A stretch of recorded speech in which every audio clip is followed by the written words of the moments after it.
I spent 2 months in Phuket and absolutely freaking loved it. And I've just finished up my 20-day trip here in Chiang Mai. And I want to break down the differences in accommodation, the pricing, tourist activities, the food, and just my overall experience. I gotta hand it to Thailand. It's been an amazingly free and happy country. I looked up on Google. It does say Chiang Mai is 15% cheaper than Phuket. However, when you're eating out in a lot of Chiang Mai's bougie, nice restaurants, you're gonna be paying around a similar price to what you're gonna pay in Phuket. I'm able to get a delicious carrot, watermelon, mixed fruit, whatever smoothie, mango I want for 10 baht. Now for every $1, 34 Thai baht goes into $1. So we're talking about 29 cents or less for a delicious, fresh squeezed blended smoothie. There were some spots in Phuket as well where I'm paying $2 or $3 for a full-on meal, and that is pretty comparable to what the prices are for food here in Chiang Mai,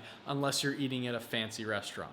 Now, who is Chiang Mai for and who is Phuket for? Well, Chiang Mai is going to be an amazing spot for historical landmarks. They have a huge wide variety of beautiful temples that were built around 700 AD, 1300 AD, around medieval times, and you're able to just take a look and walk right into the temples where people are still praying today.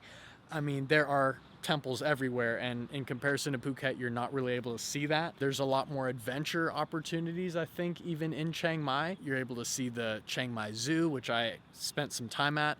It was literally only $4, $5 for me to get a ticket to go in there. Chiang Mai also has awesome mountain ranges. A quick note that you may be noticing is it's actually kind of hazy out.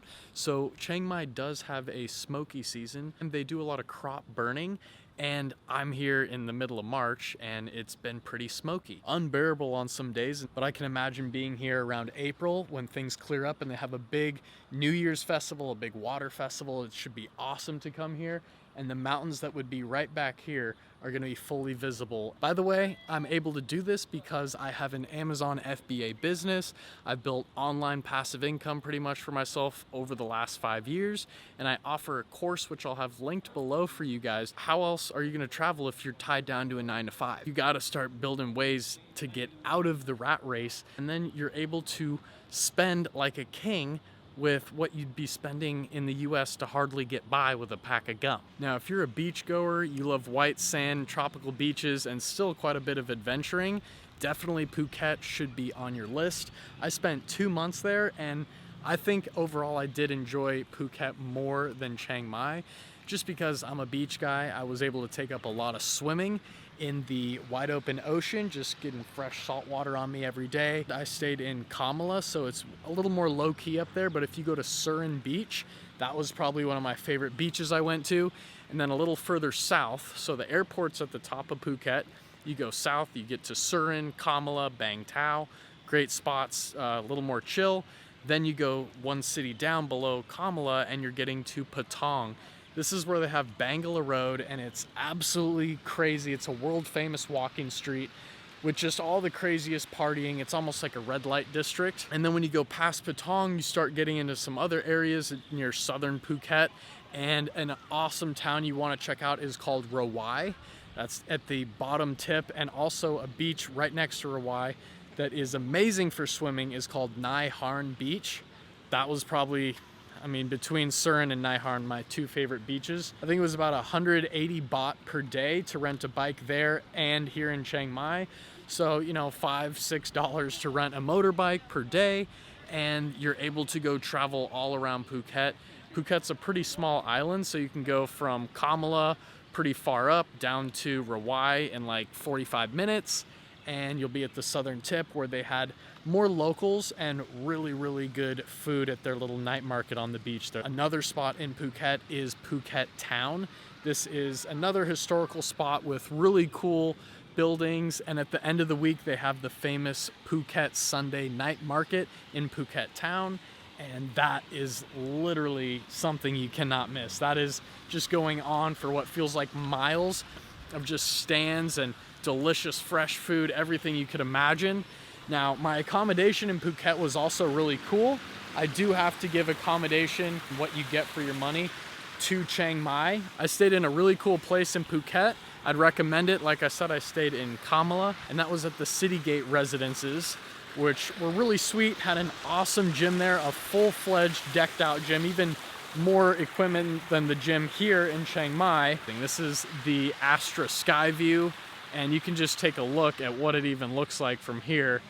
Just a beautiful spot. I just wish the smoke wasn't here so much. I did find a lot of enjoyment also in Phuket when I did a couple of the day trips. I went to the PP Islands, and that was amazing. It was a full day trip. Again, you can get one of these for like $50 US, and they're gonna take you out for 8 hours in the day. And I literally did that day trip on the last day that I was in Phuket. After being there 2 months, I was like, I gotta do this. So I did it, and I still made it on my flight. And I wanted to get a few day trips here in Chiang Mai. I just really didn't get around to it. I did make it to the zoo, which was cool. I mean, I got to see some awesome animals and almost had the whole place to myself. Really just enjoyed getting on the motorbike and whipping around the city. It's a much bigger city, way bigger than any city spot you're gonna find in Phuket. And I've just been really taking time to dive into some of the crazy culinary experiences and check out a lot of the temples here. The Forest Temple in Chiang Mai was one of my favorites, just extremely peaceful and tranquil. And then every night, after I'm hitting the gym, I'm gonna go in the sauna. They have an awesome facility here, but I'm also swimming like crazy laps in this pool every single night. And I've taken my newfound love of swimming, which really dawned on me in Phuket in the oceans, and I've just really started to focus on me and growing myself. Now, as far as pricing for accommodation, I spent $1,600 to stay in a pretty top-notch, high-end place for an entire month in Phuket, and I paid $670 to stay for 3 weeks in Chiang Mai in an amazing place. Okay, this place is literally amazing. So either place you go, you're probably gonna love it. Just make sure you get a spot. I'd recommend where I'm staying here now, the Astra Sky River. It is a little further away from the main happening spot. If you go to Chiang Mai, you're probably gonna wanna be near Niman Road. You go check that out. It's got a lot of cool artisan shops, more of the restaurants, the younger crowds out there. There's a really cool mall called Maya Mall, and you're able to go check that out. And a lot of the malls, even in Phuket and in Chiang Mai, are decked out. Like, they're really fresh, really fancy. The food courts, they're super clean. Tons of variety of food. Just absolutely love the experience in both places. A lot more locals, there's more universities, so there's college students running around out here. A couple weeks in each place because the flight was only, I think, $70 or something, including a checked bag to get from Phuket to Chiang Mai, and it was only a 2-hour flight. So you really don't have many excuses to not go visit more. And I really wish I had more time to go check out Bangkok, and next to Bangkok is Pattaya, kind of a really cool beach spot near Bangkok. And I'm gonna be continuing the journey in the next couple days to Vietnam. I've never been there either, but I'm gonna be going to Ho Chi Minh, formerly known as Saigon. And that's a really historical spot for US war history, Vietnam War. So I'm really excited to go take a look at that. I've been a huge history guy, World War II, Vietnam era stuff, always intrigued me. So I'm gonna go to some of that and see what I can't get into out there. But smash a like on the video so I know to make some more cool travel vids for you guys. Hope this one inspired you guys. I will catch you in the next video. Peace.